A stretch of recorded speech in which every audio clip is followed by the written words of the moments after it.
Everyone coming into contact with Portland Christian students is expected to treat them with the respect they deserve as children of God. Hosting an international student is an opportunity for you to demonstrate God's love to a child from across the world. The first step, as a host parent, is to learn how to pronounce your student's name. They may also have a nickname they want to be called. You should know where your host student is at all times. Make sure your student understands this expectation. Work with your host student to make a plan so you can easily get in touch with them. Be aware of their social involvement both during and after school. Adult supervision is expected even if they're spending the night at a friend's house. If your host student is staying with a friend, you need to contact the host parents to verify that an adult is at home. If your student wishes to stay with someone other than a PC host family, you need to ask permission of the host family coordinator. When you're at home with your host student, you should use age-appropriate touching. This is a home environment, not a school environment. Forms of affirming contacts like hugs or pats on the back are acceptable. Touching should never be sexual in nature. Remember that some cultures may have different mindsets regarding physical contact. Get to know your student and find out what they are comfortable with. Always honor a student's preference not to be touched. Even if the student looks like he or she needs a hug or other affirming contact, respect their personal space.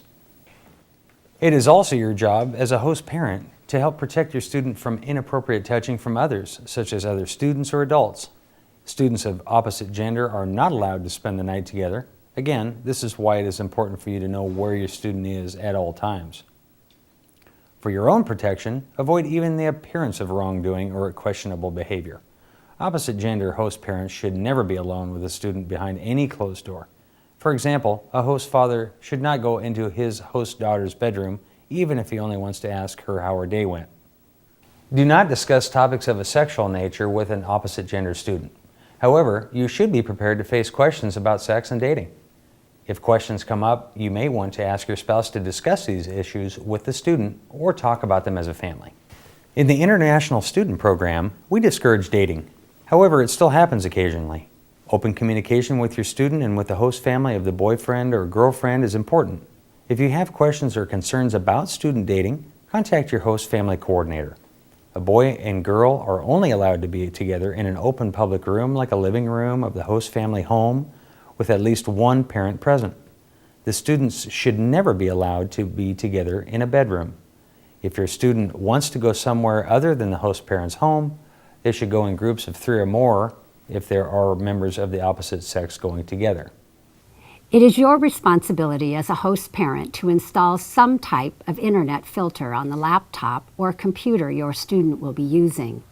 Because you cannot monitor what they do 24/7, this is your best defense to protect them from online predators and the temptation of pornography.